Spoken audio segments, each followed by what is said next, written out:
They bet a wounded human would lose and lost their empire, their slave. And their pride HFY Sci-Fi asterisk, the crowd screamed with excitement. They filled the giant alien arena, stomping their feet and waving glowing sticks. They came to watch. Blood, pain, and death. Today's main event was something different to human. He was thrown into the center of the arena like trash. His shirt was ripped, his chest was covered in blood. One leg was limping, and his eyes were dull. The guards didn't even bother giving him armor or a weapon. Why waste it? One alien laughed. He'll die in seconds. Above the arena, in the VIP balcony, sat the powerful lords and their slaves. One of them, a tall alien general with red skin, leaned back and smirked. "I bet my fighter crushes him in 1 minute," he said loudly. Another lord laughed. "I raise the bet if he survives 2 minutes. I'll give away my slave girl." Everyone turned to look at the slave girl beside him. She stood silently, wearing a thin silver chain and a white cloth dress. Her skin was soft purple. Her eyes, a bright gold. She didn't speak, didn't protest. Just looked down at the wounded human below. Something in her chest felt tight. She didn't know why, but her eyes stayed on the human's face. He didn't look afraid, even as blood dripped from his lips. He looked calm, steady, like a man who had seen worse. The gates opened, and a giant alien warrior stepped out. He held a glowing axe twice his size, and his armor roared with energy. The crowd cheered, shouting, "Kill the human! Smash him flat!" The announcer's voice rang out, "Let the match begin." The alien charged with a loud roar. The human didn't move. He stood still, his eyes locked on the charging beast. The axe came down fast, glowing red, heading straight for his skull. And then, at the last moment, the human moved. Not fast, but smart. He turned sideways, letting the blade miss by inches. He grabbed the alien's arm and twisted.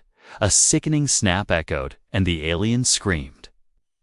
The crowd fell silent. Even the slave girl gasped, her golden eyes wide. She had seen many fights in her life, but nothing like this. The human was hurt, bleeding, but he was moving like a ghost. The alien fighter swung again, wild and angry. The human ducked, then hit him hard in the throat. The alien choked, stumbled back, and the human kicked him in the knee. The sound of bones breaking made the front row wince. The huge warrior fell to the ground, coughing blood. The human stepped back, breathing hard, still bleeding.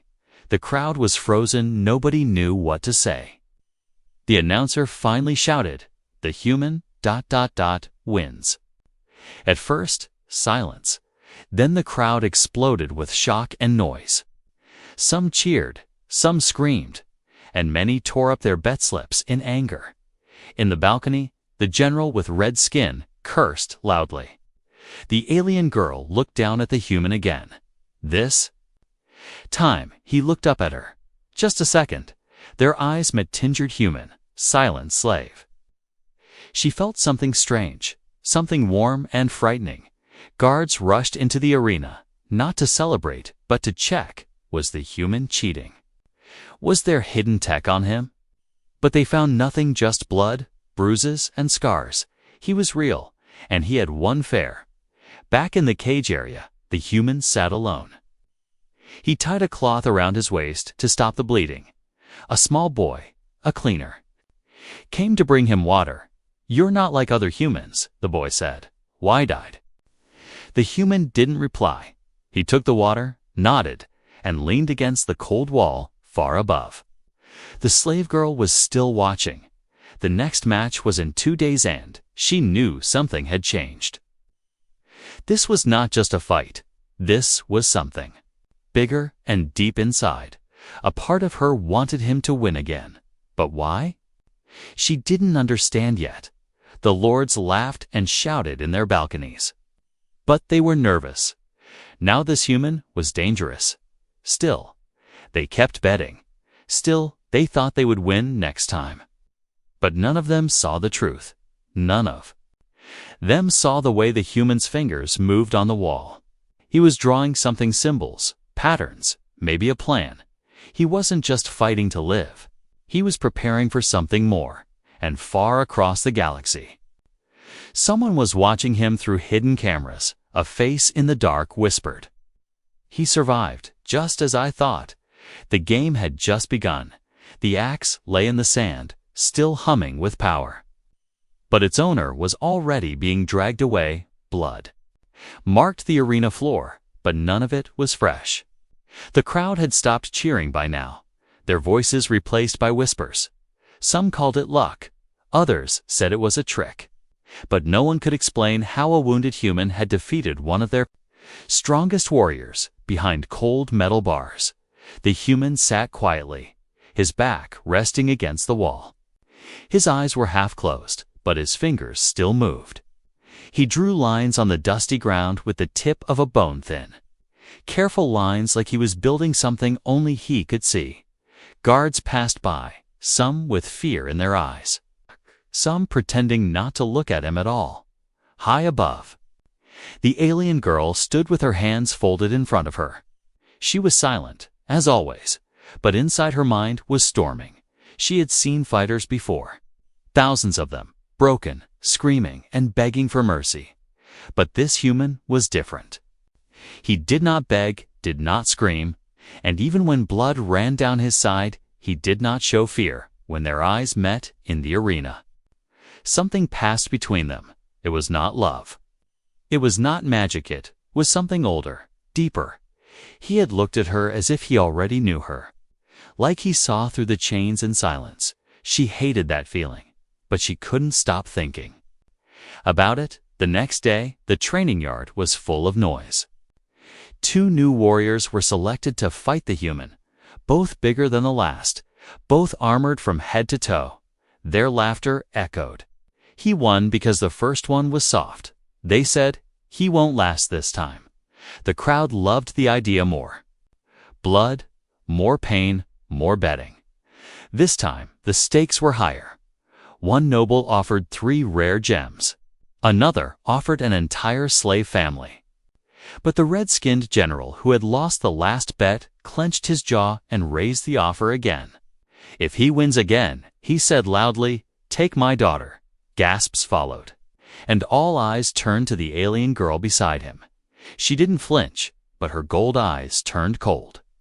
The human was brought to the arena with his wounds barely healed. He limped, but there was strength in his steps. The gate closed behind him with a loud thud, sealing him in with the 2 champions. One of them smiled, showing sharp teeth. "You should have stayed dead the first time," he growled. The human didn't speak. He didn't smile, didn't even blink. He just turned his head slowly, looked at the crowd, then at the girl. He gave her the smallest nod, like he knew something. She didn't. The bell rang, and both warriors rushed forward. Weapons raised, sand flew into the air, and the sound of metal filled the arena. The human didn't run, didn't block. He moved just enough to avoid the first swing, then dropped low and swept one of the fighters off his feet. The second one stabbed, fast and wild, but the human spun behind him. Using the fallen one's body as a shield, gasps filled the air. Bets were forgotten. This wasn't luck. This was skill, brutal and clear. He fought like someone who had danced with death 1,000 times and remembered every step. The first fighter tried to stand, but was met with a hard knee to the jaw. The second turned, slashing in panic. But the human ducked and slammed his elbow into the alien's throat. Both enemies dropped to the ground in pain. Coughing and bleeding, the crowd stood frozen, not sure if they should cheer or run from the VIP balcony. The general gripped the edge of his chair so hard it cracked. His daughter, the slave girl, watched with her hands clenched. Something in her chest twisted. It's a strange fire she didn't understand. This man, this human, was changing the rules after the fight. The human walked to the center of the arena and stood still. He looked up at the balcony, right at the girl. He didn't raise a fist. Didn't yell, he simply looked, and it was enough. Because now, everyone knew he wasn't here to survive. He was here for something bigger. And no one could guess what it was yet. That night, whispers spread through the city. Guards whispered about the symbols they saw in the sand. Merchants whispered about forbidden human tactics, and slaves, for the first time, whispered about hope. And far away, in a hidden chamber, someone watched the footage again and again. "Still alive," the voice said. Low and careful. Still. Following the plan, the game wasn't over. It was only just beginning. Asterisk, asterisk. Rain fell on the metal roofs of the slave quarters that night. It hadn't rained in weeks, but now the skies cried softly. As if the planet itself had started to feel again, the alien girl stood under the thin shelter outside her sleeping cell. Water dripping from her hair, her arms wrapped around her body. She didn't mind the cold. She was too busy thinking about the human. He had one again. 2 champions, both armed, both fresh, both cruel. And yet he walked out of the arena bleeding but standing. They called him the Ghost. Now, not because he was pale, but because death couldn't catch him inside the arena lounge. Nobles shouted and laughed over drinks. They made jokes, placed more bets, told wild stories. But behind their noise, there was fear, thin, sharp fear hiding in their voices. Something was wrong with the human. He was not what he seemed. The red-skinned general drank heavily, his golden goblet shaking in his hand. He had lost twice, his rank, his pride, and soon, maybe more. Another noble leaned over and laughed. "You bet to gems already. Redskin, what's next?" "Your daughter." The room froze. The general's eyes narrowed, but he forced a smile. He slammed the goblet down and said, "Fine, I will bet her." Gasps rose from every side, but no one stopped him. That was the rule of the game, if you bet, you honor the result. The alien girl was called into the chamber minutes later. Still wet from the rain, she stood straight, said nothing, and listened. The general looked at her with cold eyes. "If he wins again, you belong to him." She didn't move, didn't speak, didn't protest. But as she turned away, her hands trembled slightly. That night, the human sat in his cell, bandaging his wounds again. He had no medicine, only rough cloth and melted ice. His body hurt everywhere, but his mind was calm. Then he heard a soft sound, a whisper through the bars. She was there. Standing in the shadow of the hallway, she didn't say much, just 2 words. "They bet." He looked up, his face unreadable. "They bet me," she added, voice quieter now, for a moment. Silence stretched between them. Then he stood slowly and walked to the bars. He didn't touch them, didn't speak either, just looked at her through the dim light. She expected anger, or pride, or even lust, but he gave her none of that instead. His gaze held a strange sadness, and for the first time she saw something break in his eyes. Not pain, not fear memory. The girl turned away quickly, ashamed of something she couldn't name. But before she left, he whispered one word. "Why?" She stopped, heart frozen. She didn't have the answer now for him, not even for herself. The next morning, the arena filled again. This time, not just for blood, but for drama. Everyone knew the stakes. If the human won, he would be given a slave, a rare, prized alien girl known for her beauty and silence. When he was let out, people noticed something different. He wasn't limping anymore, but he moved slower, more careful, like he was saving his strength for something worse. His eyes searched the balconies until they landed on her. She stood beside the general, still wearing her thin white dress, her wrists in silver cuffs, but her eyes met his without fear. The gate opened, and a new fighter stepped forward, this one unlike the others.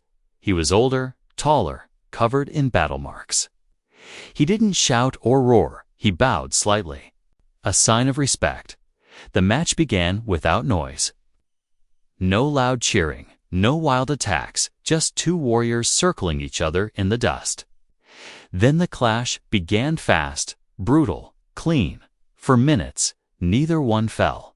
They bled, they staggered, but they kept moving. The crowd grew quiet. Watching with held breath, the slave girl leaned forward. Her hands clenched together. Then the moment came. A mistake, tiny, almost invisible. The alien slipped on blood-soaked sand. Just for a second, but it was enough. The human struck fast. Elbow to the jaw, knee to the gut, then a twist and slam. The older fighter didn't rise again. The human stood over him, breathing heavy, covered in dirt and pain. But still, he stood. The announcer shouted, but no one listened. All eyes turned to the general. He stood slowly, face pale, and signaled to his guards. "Give her to him," he said. The alien girl didn't resist as they unlocked her cuffs. She walked down the stairs in silence, past the nobles, past the guards, step by step, until she stood before the blood-covered human. Their eyes met again, and this time she spoke clearly. "My name is Sira." He blinked once, then nodded. "Name's Ray," he replied softly, and in that moment, something deep changed. Not just between them, but in the hearts of everyone watching, because now it was no longer a game. Now it was war. The arena should have been empty by midnight. But the fires were still burning. Whispers moved like smoke between the walls, slipping past guards, past noble balconies, past the cells. Everyone wanted to know the same thing. Who was this human? Where did he come from? And how many more were like him? Ray sat on the edge of his cell bed, silent, his shirt torn and sticking to the dried blood on his back. He wasn't thinking about the wounds. He was thinking about the girl, Sira, not her body, not her beauty, though both had drawn attention from everyone. He was thinking about her eyes. They didn't look at him like a prize. She looked at him like she remembered something ancient inside him, something he didn't even remember himself, a cross. From him, Sira stood near the cell wall, her hand pressed to the stone, her fingers twitching. The hum in the wall had grown louder since the last match. She didn't know if it was the blood spilled or the truth rising, but something was waking. Beneath the arena, and it knew her name. They hadn't spoken since the match. There were no words left to cover what they both felt. The bond between them was forming without permission, stronger than chains, quieter than war. Suddenly, a loud metal clang broke the silence. The door to their chamber opened fast, slamming against the wall. 3 guards entered, followed by the warlord with the golden neck plates. His voice was smooth, but filled with poison. "Rise, champion," he said. "Your next match begins now." Ray slowly stood, not surprised. He had barely slept. And something in him knew they wouldn't wait long. But what caught him off guard was the next part. The warlord smiled and added, 3 beasts this time. "Hand-picked for your death." Sira stepped forward, her voice low but sharp. "That breaks the code." The warlord laughed. "There's no code when a human starts winning." Before Ray could reply, Sira grabbed his wrist. "You can't fight all 3, she said, her voice shaking. "You've already lost too much blood." Ray didn't answer. He just looked her in the eyes. And in that second, something passed between them. Not fear, not even courage, just understanding. They were trying to break him, trying to rip him apart before the crowd could believe in him, trying to erase hope before it could spread in the arena. The lights flickered on again. The crowd didn't cheer this time. They waited. Tense, hungry, unsure. They had seen too much to laugh now. And they wanted to see if the human could survive the impossible. The gates opened, one by one. From each came a different creature. One was tall and thin, with black blades for arms. The second had 6 eyes and moved like smoke. The third was silent, but its chest pulsed with electric light. Ray walked into the center, every step heavy, every breath measured. His heart pounded, but not from fear. He was calculating, watching, learning. The beasts circled him, each from a different side. He waited, not with stillness, but with patience, and then the first moved. Fast like lightning, he ducked, rolled, struck back, metal scraped flesh, but he didn't stop. Sira stood at the top of the arena steps, frozen. The warlord beside her leaned down and sneered, "He'll die in under a minute. Want to bet again?" But she didn't answer.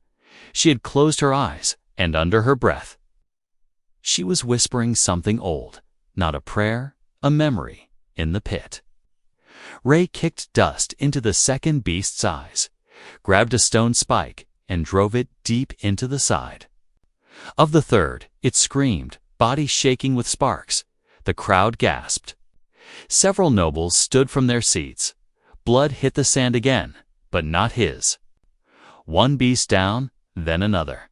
He twisted, blocked, broke the blade arm off the last one, and used it as a weapon. The crowd shouted in shock, some in panic. The warlord's face dropped, cold and pale. Ray didn't just survive, he won, and as the final beast fell, he didn't roar in victory. He just stood there, chest rising, body shaking, staring up at the warlord. Then at Sira. She stepped forward, right to the edge, her voice clear. "You lost again." The warlord said nothing. His jaw clenched tight. Sira added one last sentence, "And next time, it won't just be your beasts that fall deep below the arena." Where no sunlight had touched for 1,000 years, a machine stirred awake. It had no name anymore, but it knew the sound of war, and it recognized the bloodline of the girl and the soul of the man, and it waited. The silence after the match felt louder than all the cheering before it. Even the wind had stopped moving. Ray stood in the middle of the arena, blood dripping from his arm, one knee shaking, his body refusing to fall. Around him, the bodies of the 3 monsters lay still, oozing smoke. The crowd didn't roar this time. They didn't cheer. They stared, as if they had just watched something they weren't supposed to see. Sira moved first. She walked down the stairs slowly, her silver eyes glowing brighter with every step. No guard stopped her. No voice challenged her. Even the warlord sat frozen, gripping the edge of his seat, his mouth slightly open. She stepped onto the sand, her bare feet sinking in the thick dust. Ray didn't look at her, but he felt her presence like heat against cold skin. "You were supposed to die," she said softly. He gave her a tired smile, the kind that hides pain too deep to name.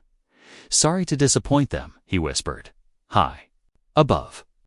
The nobles started arguing loud, angry, confused. "This human isn't natural," one barked. "He's using forbidden tech," shouted another. "Or black magic," someone muttered. "Maybe even old Terran war code." The warlord slammed his fist on the rail and shouted for silence. He turned to the announcer, his voice trembling. "Call it off," he ordered. "No more fights. Lock the human down." But it was too late.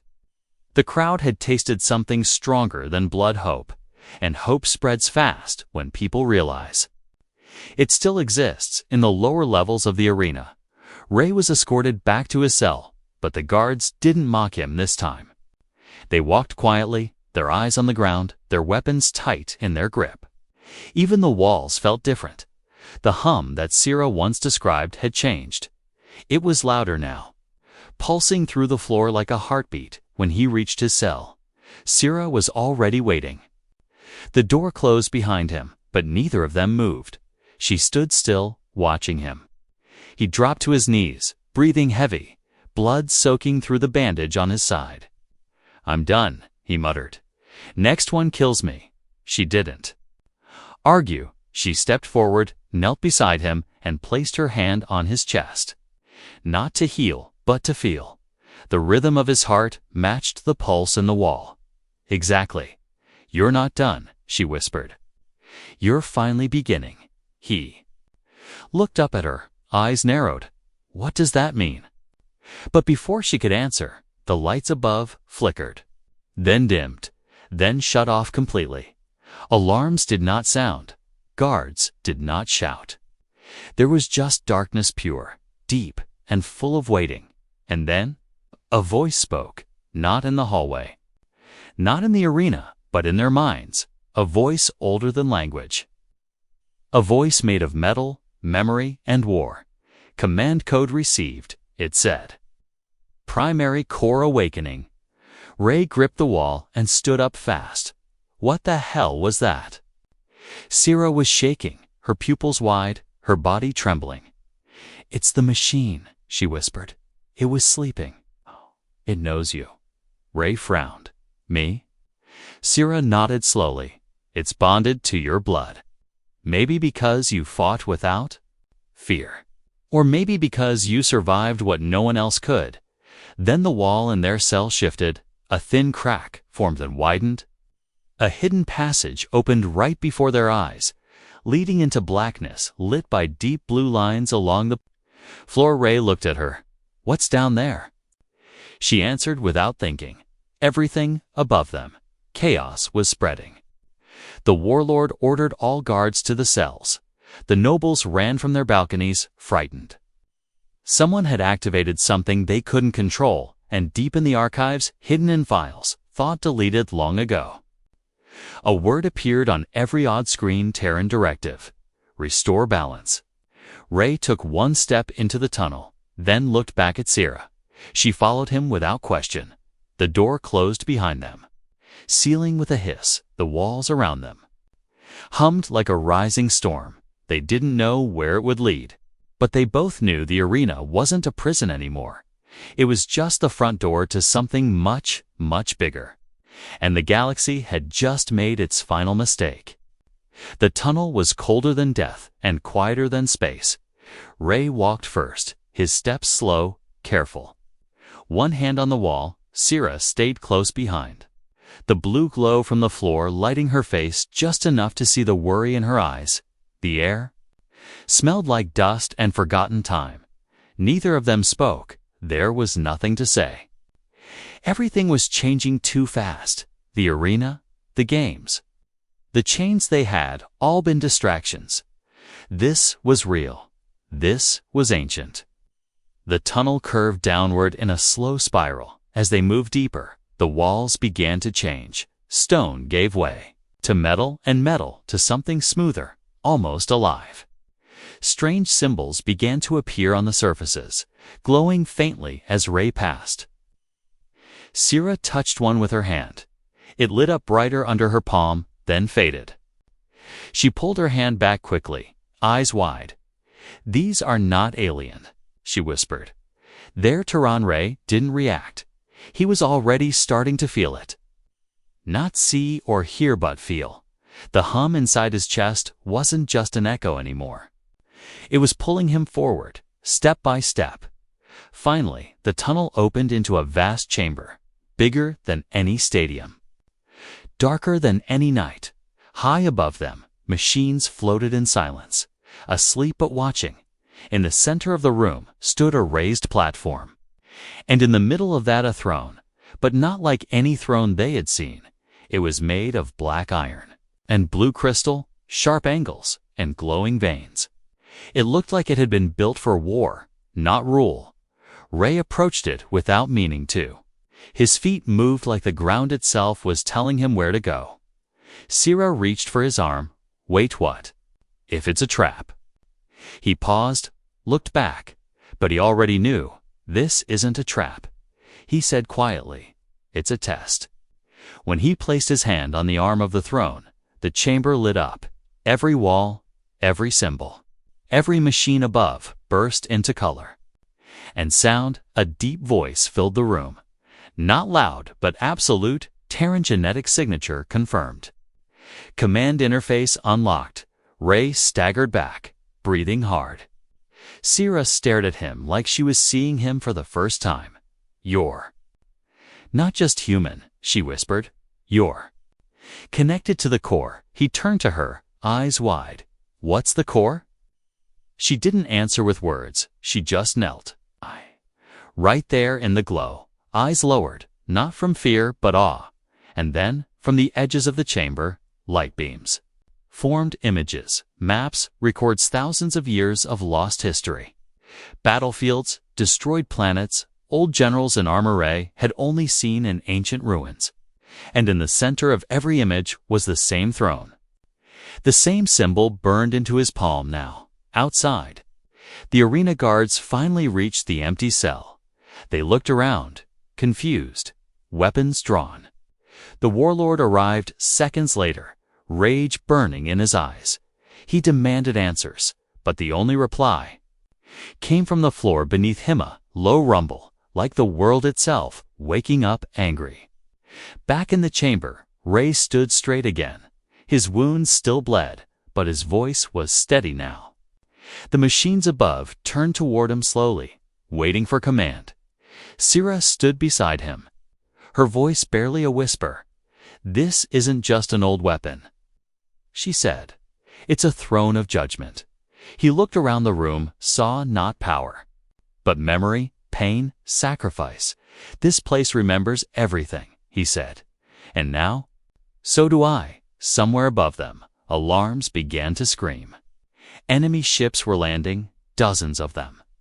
The warlord wasn't going to wait for the next fight.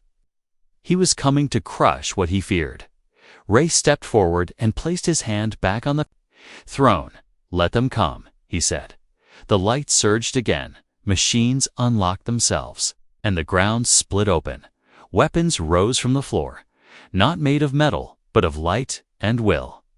Sarah looked at him, no longer as a slave, no longer as a girl who had once been owned. She saw him now for what he truly was, the one they never should have awakened. The sky cracked open like old armor. Enemy ships poured through the clouds, black shapes blocking the stars.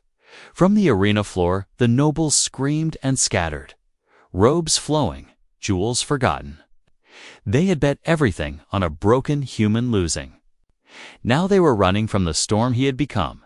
Inside the buried chamber, the throne pulsed with blue light. Machines awakened, tall and glowing. Humming like a choir of sleeping giants, Ray stood at the center, calm, still bleeding, but no longer tired. Around him floated old weapons not built for hands, but for minds. Sira moved to his side, her silver eyes glowing so bright they lit her face like a lantern. She had changed too, not in body, but in presence. She was no longer a slave. She was the voice of memory that had waited generations to be heard. Ray raised his hand, and the machines responded like trained beasts. Screens flashed, maps unfolded. Enemy ships circled above. "They're coming to bury us," Sira said quietly. Ray didn't blink. "Then let's give them a reason to dig deeper." The throne room opened its roof, layer by layer, ancient steel peeling back like the petals of a metal flower. Sunlight struck Ray's face for the first time since he arrived. Then the light turned red as the warlord's personal cruiser blocked it. A booming voice echoed across the sky. "Human, come out and kneel, or we burn this place to ash." Ray looked up, then stepped forward to the edge. He didn't yell, didn't curse. He simply said, "You already bet and lost." The warlord's ship fired. A direct plasma blast shot toward the chamber. But before it could hit, one of the awakened machines rose up, took the hit, and glowed brighter, then returned fire. A single beam of blue light struck the cruiser's engine. It didn't explode. It collapsed. In the crowd below, people screamed and ran for cover, but many stopped too. They stared, open-mouthed. As a human one they had laughed at stood against a fleet. And one by one, enemy ships turned their weapons toward the chamber. But the throne's power grew with each attack. Sira pressed her hand to the glowing symbols. Eyes closed. "Ray," she whispered, "I can open the core." He looked at her. do it. The floor beneath them split open again, and from it, a tower of pure light rose into the sky. It hit the clouds, then tore through them like a blade. Every enemy ship paused, sensors scrambled. Weapons offline. The sky froze. Then the machines spoke together. Their voices joined in one great hum. Judgment passed, balance restored. Ray and Sira stood at the center of it all, untouched by the chaos below. The people of the arena fell to their knees, not out of fear, but out of awe. They had seen monsters, soldiers, champions, and killers, but never had they seen two souls, broken and thrown away, rise like this. When the light faded, the machines returned to silence. The ships above retreated, the nobles vanished, the warlords fell. In the days that followed, stories spread faster than the dust. Some said the human now ruled from a throne of fire and crystal. Some said he left with the girl and vanished beyond the edge of space. But everyone remembered the truth. They bet everything thinking the human would lose. They bet their pride, their wealth, their lives, and even their most precious slave. But what they really did was awaken the last force in the galaxy they should have feared, a wounded human who refused to fall, and a girl who had never truly been owned. Now, they belonged to no one except each other.